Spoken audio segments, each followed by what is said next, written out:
El sonido de mi propia voz, temblorosa y quebrada, llenó la habitación desde el altavoz del teléfono. Solo quería escuchar su risa. Solo quería que supiera que su abuela todavía está aquí, que la quiere. La grabación se cortó de forma brusca.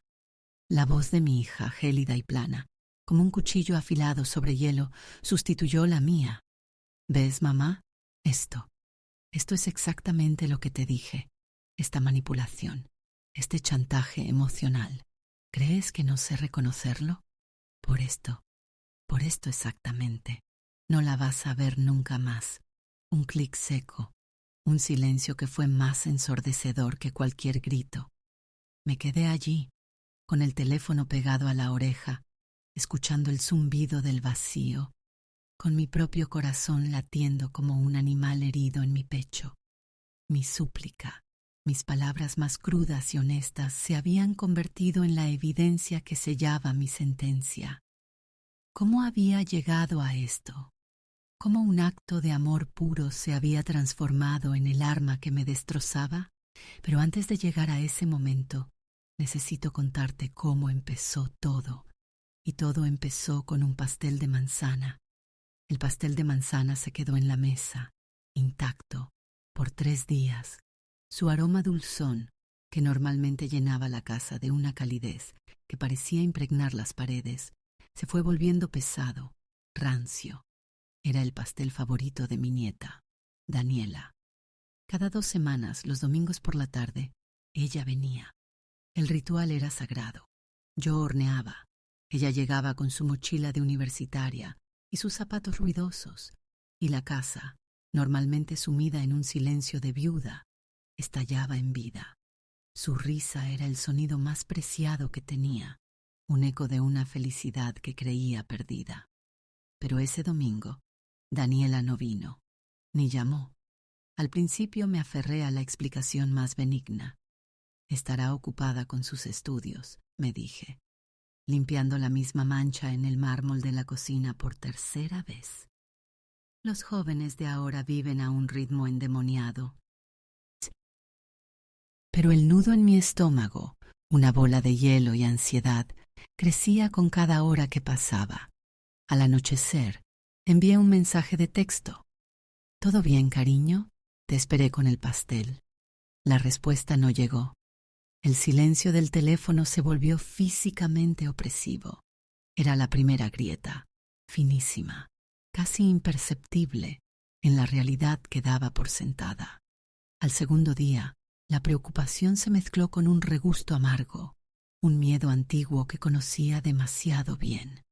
El miedo a la irrelevancia. ¿Estaba siendo desplazada? ¿Era tan fácil olvidarme? Mi mente, traicionera, comenzó a repasar los últimos meses, buscando una señal, un desar, algo que hubiera hecho mal. No encontré nada, o quizás no quise encontrarlo. Al tercer día, el pastel era una reliquia de una fe perdida. Ya no era un postre. Era un monumento a mi propia estupidez, a mi necesidad patética. Decidí actuar. Con dedos que temblaban ligeramente, marqué el número de Daniela. El teléfono sonó 1, 2, 3 veces. Y entonces alguien contestó, pero no era la voz juvenil y alegre de mi nieta. Era la voz de mi hija, Valeria, firme, impenetrable. Hola, mamá. Valeria, ¿está Daniela? No vino el domingo y no he sabido nada de ella. Estoy preocupada. Mis palabras salieron en un torrente, cargadas de una angustia que intenté, sin éxito, disimular.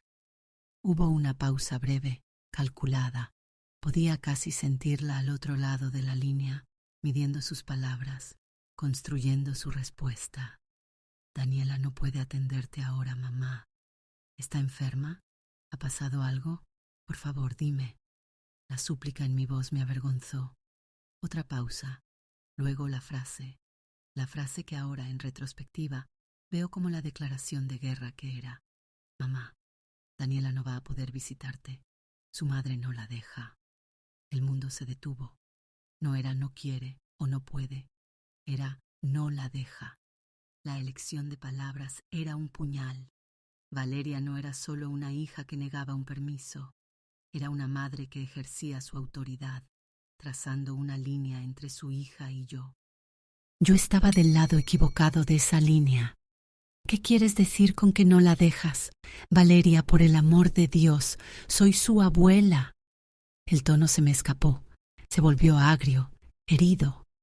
Lo sé quién eres, mamá, y precisamente por eso, ella necesita estabilidad, necesita boundaries, y esto no es algo de lo que quiera hablar ahora. Buenas tardes. El clic en mi oído fue tan definitivo como un portazo. Me quedé mirando el teléfono, la pantalla negra que reflejaba mi rostro demudado. Su madre no la deja. Las palabras resonaban en mi cabeza, un mantra cruel. ¿Qué boundaries? ¿Qué estabilidad? Yo era su familia, sangre de su sangre. ¿Desde cuándo una abuela que hornea pasteles de manzana era una amenaza para la estabilidad? La rabia llegó entonces, caliente y liberadora después del frío de la confusión. Caminé hasta el salón y me detuve frente a la estantería. Allí, en un marco de plata un poco deslustrado, estaba la foto de Daniela a los 7 años, sentada en mis rodillas, ambas con las mejillas manchadas de chocolate, riendo como si no existiera el mañana. La tomó Valeria. En esa foto éramos felices, o al menos yo me permití creerlo. Extendí la mano y tomé el marco. La plata estaba fría. Mis dedos se cerraron alrededor de él con una fuerza que no sabía que tenía. ¿Qué había pasado? ¿Qué había hecho para merecer este castigo?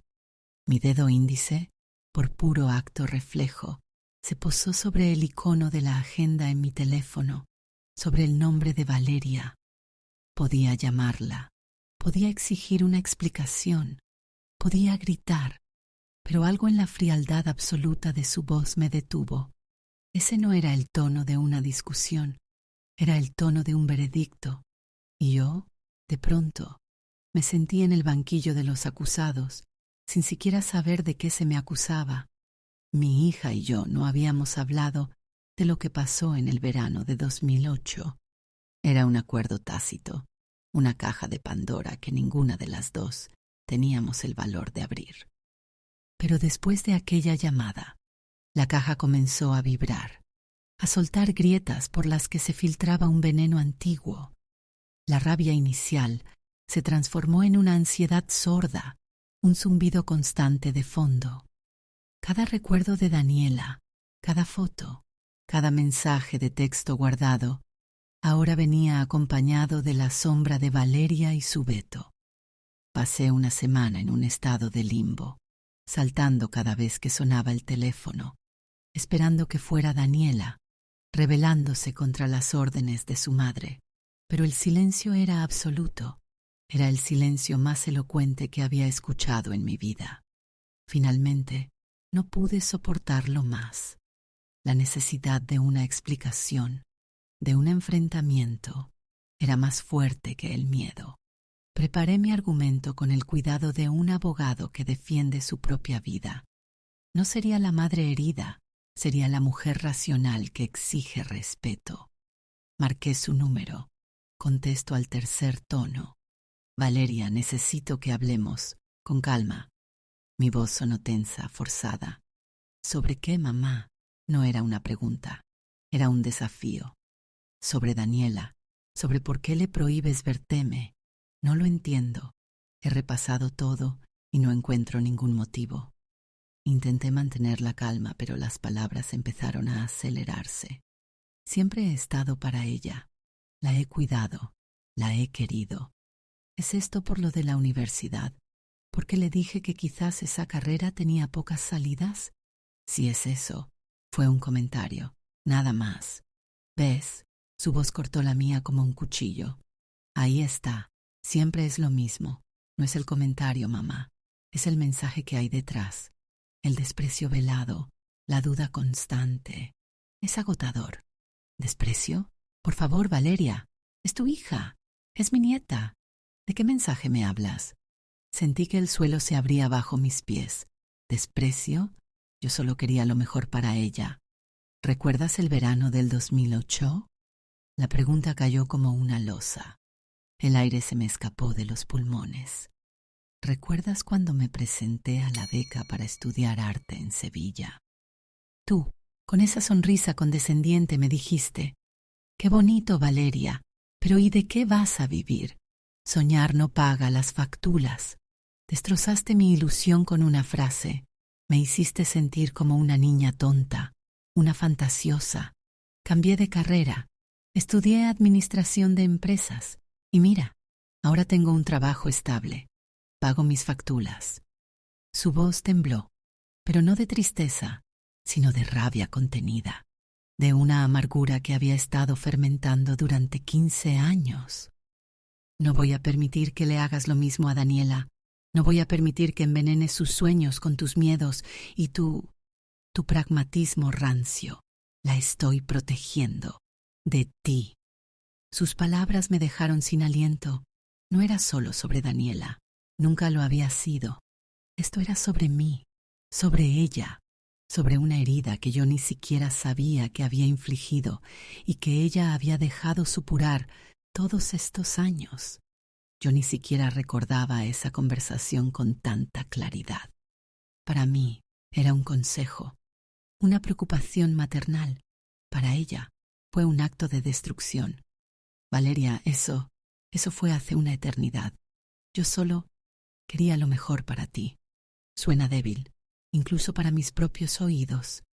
Eso es lo que siempre dices, que quieres lo mejor para todos, pero tu mejor siempre implica que nosotros estamos equivocados, que nuestras decisiones son estúpidas, que no somos lo suficientemente buenos para ti.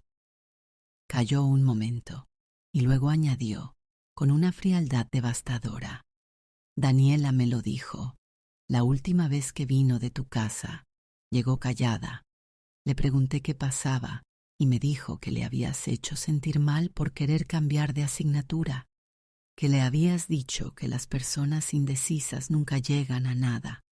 Tienes un don, mamá, un don para hacer que los que te quieren se sientan insignificantes. Colgó. O tal vez fui yo quien colgó. No lo sé. El mundo giraba a mi alrededor. No era solo la prohibición, era la traición. Daniela había ido y le había contado cosas a su madre, cosas privadas, conversaciones entre nosotras. Me sentí expuesta, traicionada por las dos. La rabia que sentí entonces fue ciega, absoluta. Caminé como un autómata hasta mi dormitorio, hasta el joyero que guardaba en el armario. Allí, en un compartimento oculto, estaba el collar, un collar de plata barato, con una piedra turquesa falsa. Me lo regaló Valeria con su primer sueldo. Para que te acuerdes de mí, mamá, me dijo. Siempre lo había guardado como un tesoro. Ahora lo vi como un símbolo de su hipocresía, un regalo envenenado. Lo tomé con tanta fuerza que la piedra se desprendió y rodó por el suelo. Con un grito ahogado, lo lancé contra la pared. El sonido metálico al chocar fue patético. Inmediatamente me invadió una vergüenza tan profunda que me doblé por la cintura. ¿Qué estaba haciendo? ¿Destrozando los pocos vínculos que me quedaban? Recogí la piedra turquesa y la apreté en mi puño hasta que me clavó los bordes en la palma. El dolor físico era un alivio miserable comparado con el otro. Me avergüenza admitirlo, pero en ese momento de rabia pura no pensé en Valeria como mi hija, ni en Daniela como mi nieta. Pensé en ellas como mis carceleras, como dos personas que se habían confabulado para castigarme por crímenes que no comprendía. El pensamiento fue rápido, vil, y se coló en mi mente como un reptil. Ojalá no tuviera que lidiar con ellas. Ojalá pudiera arrancarlas de mi corazón como un tumor. La culpa que siguió a ese pensamiento fue tan intensa que me dejó sin aire. ¿Qué clase de madre, de abuela, desea algo así? Días después, el silencio continuaba. Intenté llamar a Daniela directamente, pero la llamaba y saltaba directamente al buzón de voz. Estaba bloqueada. El bloqueo fue la confirmación final. No era un malentendido, era un exilio. Fue entonces cuando, hojeando un catálogo de una tienda de electrónica, vi una grabadora digital pequeña, discreta, y la idea, como una semilla venenosa, comenzó a germinar en la oscuridad de mi dolor. Si no podía hablar con ella, tal vez podría hablarle a ella. Si no podía cruzar el muro que Valeria había construido, tal vez mi voz sí pudiera. Era una idea desesperada, y en el fondo, en un lugar que no quería reconocer, sabía que también era un acto de guerra. La grabadora era más pesada que un ladrillo. Cuando la sostuve por primera vez en la palma de la mano, su peso de plástico y metal me pareció insoportable. Era el peso de mi desesperación, de mi orgullo herido, de la necesidad visceral de que mi voz, mi verdad, atravesara el muro de silencio que Valeria había levantado. Ya no era solo sobre Daniela, era sobre mi legado, sobre mi derecho a existir en la memoria de mi propia familia. Comprar ese aparato fue el primer paso consciente hacia un abismo del que intuía que no podría regresar. Lo coloqué sobre la mesa de la cocina, junto al marco vacío donde antes estaba la foto de Daniela y yo, que había retirado en un arrebato de dolor que ahora me parecía infantil. Durante 2 días, la grabadora se quedó ahí, desafiante, un recordatorio mudo de mi intención. La observaba mientras preparaba el café, mientras lavaba los platos. Era mi confidente y mi acusadora. ¿Qué podía decir? ¿Cómo podía condensar una vida de amor, de errores, de intenciones torpes, en unos minutos de audio? Quería que Daniela supiera que no era la bruja amargada que su madre pintaba. Quería explicarle mi lado de la historia. El verano del 2008, mi miedo a que ella, Valeria, fracasara y sufriera. Quería que entendiera que mi pragmatismo no era falta de amor, sino su expresión más torpe y terrenal. El primer intento fue un desastre. Apreté el botón rojo y me quedé en silencio, paralizada por el peso del momento. Querida Daniela, comencé, y mi voz sonó falsa, como la de un locutor de radio. Tu abuela te quiere mucho y... No pude continuar. Apagué el aparato. El segundo intento fue mejor, pero se convirtió en un monólogo defensivo, justificando cada una de las acusaciones de Valeria. Sonaba a lo que era, un alegato en un juicio. No era eso. Lo borré todo. Fue en el tercer intento cuando ocurrió. Había anochecido y solo la luz tenue de la lámpara de la mesilla iluminaba la habitación. Apreté el botón. En lugar de dirigirme a Daniela, me dirigí a la oscuridad. Las palabras empezaron a salir solas, sin filtro, desde un lugar que había mantenido sellado durante años. Y tal vez tu madre tenga razón en algunas cosas, admití, y el sonido de mi propia concesión me sorprendió. Soy dura, siempre lo he sido. Mi madre me crió con la idea de que el mundo no espera por nadie, de que el amor no te salva de pasar hambre. Respiré hondo. Cuando tu madre quiso estudiar arte, me aterroricé. Vi en ella todos mis sueños frustrados, todos los riesgos que yo nunca me atreví a tomar, y tuve miedo, un miedo que me paralizó el corazón. En vez de abrazarla y decirle, adelante, hija mía, la empujé hacia lo seguro y la rompí. Lo sé ahora, la rompí y me odió por ello. Y yo me odié un poco también, por no ser la madre que ella necesitaba. Las lágrimas empezaron a caer, calientes y silenciosas. Pero tú, Daniela, tú fuiste mi redención. Cuando naciste, juré que sería diferente, que te dejaría volar, que mi amor por ti sería incondicional, sin advertencias, sin miedos. Mi voz se quebró. Y ahora he fracasado de nuevo, porque he vuelto a tener miedo. Miedo a que tú también me abandones. Miedo a quedarme sola en esta casa, con el eco de mis propios errores. Y en ese miedo Volví a ser la misma de siempre. Hice un comentario sobre tus estudios y fue un error. No era por menospreciarte, cariño.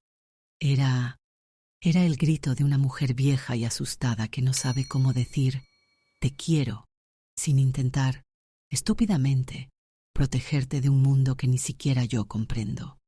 Y entonces, en medio de ese llanto desgarrado, salió la verdad más fea, la que nunca me había atrevido a formular. Tu madre cree que te uso para reemplazarla a ella, y quizás tenga un poco de razón, porque cuando estás conmigo, Daniela, yo no soy la mujer que le falló a su hija. Soy la abuela perfecta, la que hornea pasteles y da consejos sabios. Tú me salvas de la mujer que fui. Eres mi segunda oportunidad. Y eso no es justo para ti. Es una carga demasiado pesada para unos hombros tan jóvenes. Guardé silencio. Solo se escuchaba mi respiración entrecortada. Era la confesión más honesta y a la vez más vergonzosa de mi vida. No era el mensaje de amor puro que había planeado. Era algo más complejo, más sucio y más real. Era la verdad, y decidí que esa sería la versión final. No la tocaría, no la editaría. Que Daniela, si alguna vez lo escuchaba, me conociera de verdad, con todas mis miserias. Al día siguiente fui a la casa de mi hermana, Elisa, la única persona con la que todavía mantenía un contacto cercano. Necesitaba desahogarme. Necesitaba que alguien me dijera que no estaba completamente loca. Mientras tomábamos café en su luminosa cocina, le conté, con la voz aún ronca por el llanto de la noche anterior, lo de la grabadora. Ella me miró con una mezcla de lástima y preocupación. Carmen, ¿estás segura?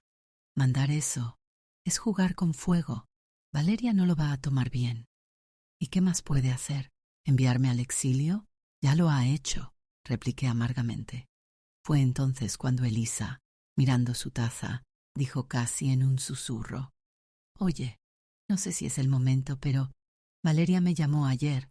Está organizando una fiesta de cumpleaños sorpresa para Daniela, el próximo sábado, en su casa.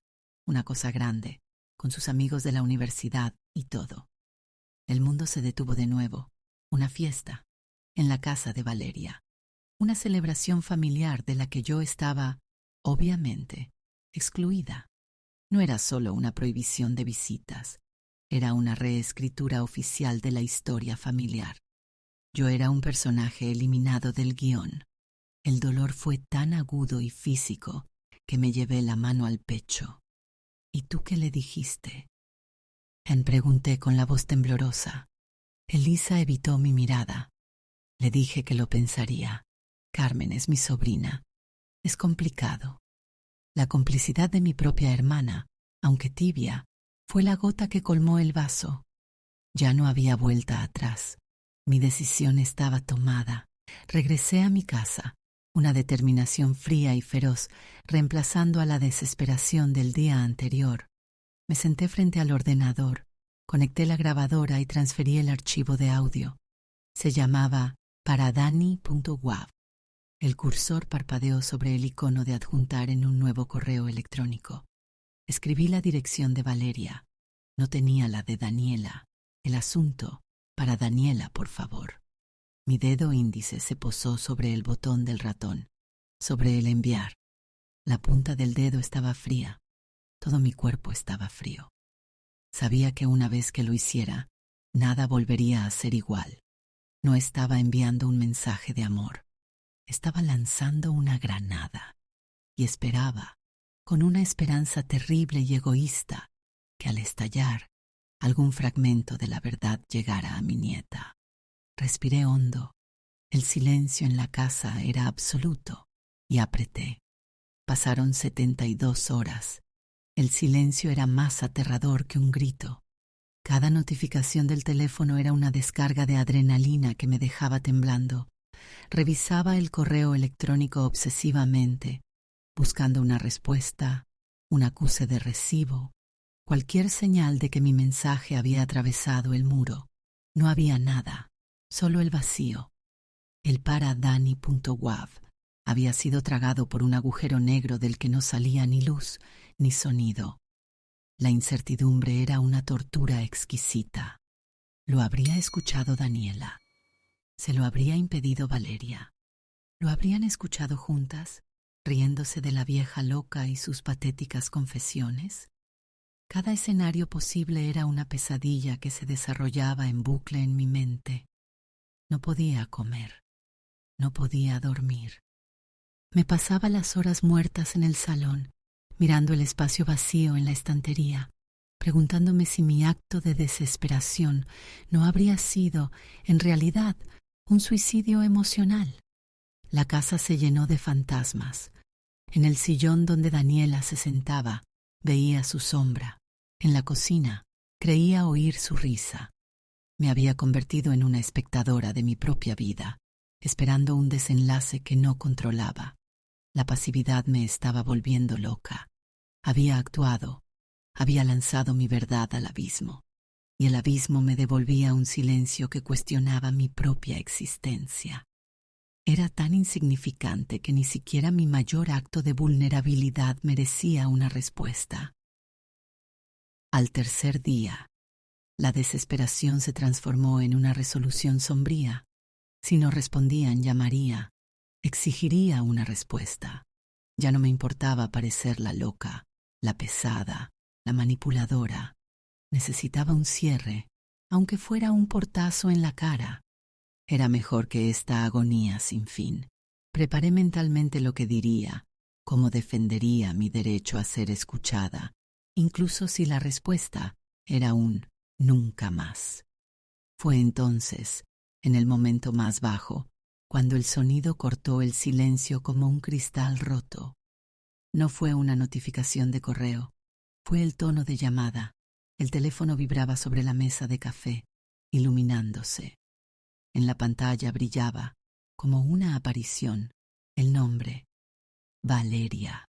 El corazón se me aceleró de un golpe, latiendo con una fuerza que creía haber perdido.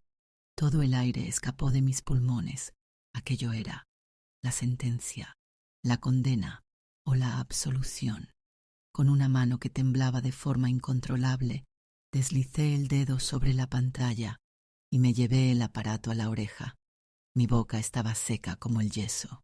«Hola», dije, y mi voz fue un hilillo de sonido, un susurro ronco. No hubo saludo, no hubo preámbulo, solo la voz de Valeria, cargada de una frialdad que heló la sangre en mis venas. «¿En serio pensaste que mandarme eso iba a ayudar, mamá?» La esperanza que no sabía que todavía albergaba se desvaneció en un instante. No era Daniela, era Valeria, y su tono no era de reconciliación, sino de impugnación total. Valeria, yo solo quería que Daniela... Ella no me dejó terminar. Que supiera tu versión, que escuchara cómo la pobre abuela se lamenta de sus errores y se declara víctima de sus propios miedos. Hubo un clic seco al otro lado de la línea. Era el sonido de una grabación que comenzaba a reproducirse. Y entonces la escuché. Mi propia voz, quebrada y vulnerable, llenó la línea desde el altavoz de su teléfono. Y tal vez tu madre tenga razón en algunas cosas. Soy dura, siempre lo he sido. Mientras escuchaba el sonido de mi propia miseria, reproducida como evidencia en mi contra, no sentí rabia hacia Valeria. Sentí una vergüenza tan profunda y abrasadora que deseé desaparecer. Había cometido el error más básico, el más patético.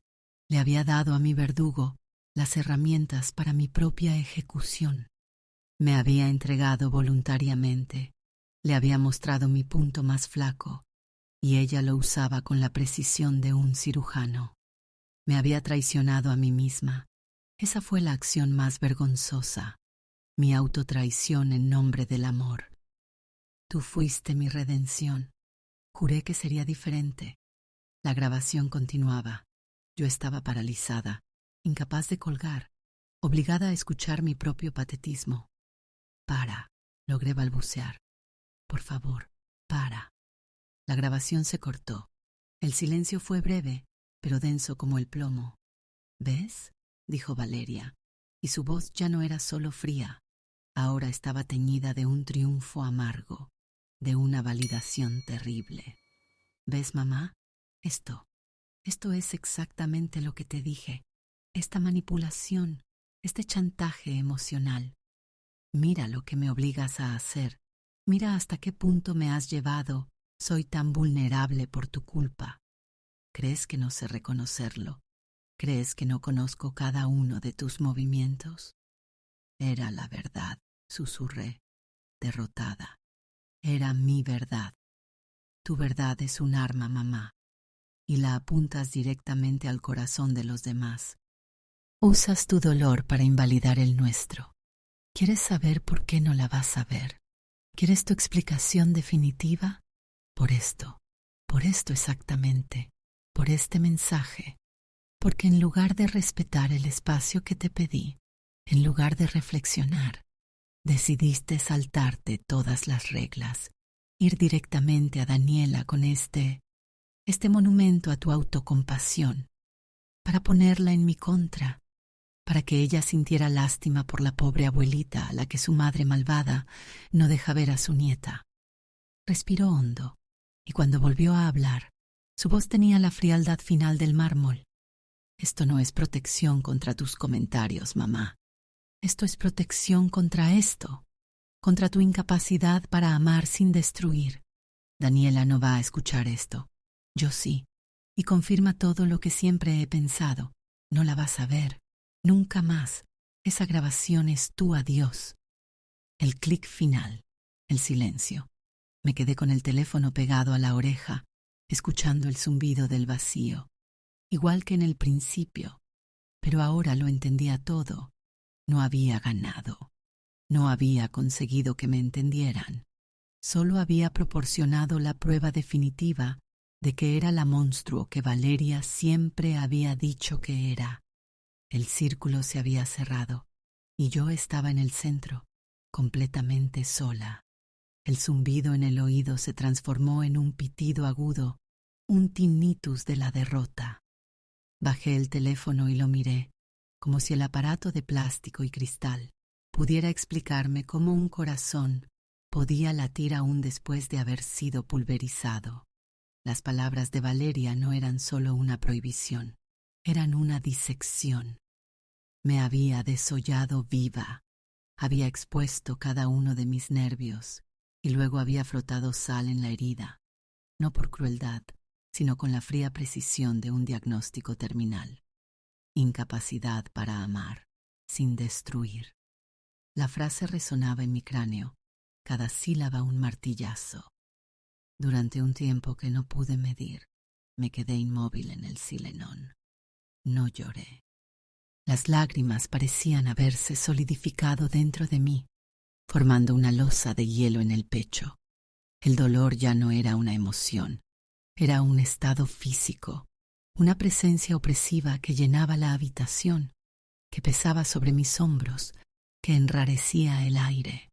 Mi mirada perdida vagó por la estancia hasta posarse de nuevo en el espacio vacío de la estantería. El marco deslustrado seguía en el cajón de la mesilla de noche. Ya no sentía rabia hacia él, solo una distancia infinita. Valeria tenía razón, no sobre todo, pero sí sobre lo esencial.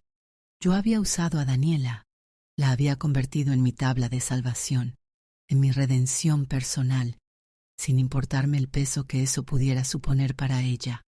Mi amor, aunque genuino, estaba envenenado por mi propia necesidad, y al sentirlo amenazado, en lugar de soltarlo con dignidad, había forcejeado, me había aferrado con más fuerza, y en el forcejeo lo había destrozado. Había confundido la posesión con el amor, y ahora me quedaba con las manos vacías. Y entonces, en la quietud absoluta que siguió al cataclismo, llegó la comprensión más clara y desoladora, la trampa moral. No había un camino correcto. Si luchaba, si insistía, si buscaba abogados o presionaba a través de la familia, solo estaría confirmando la acusación de Valeria. que era una fuerza destructiva e imposible, que no respetaba límites.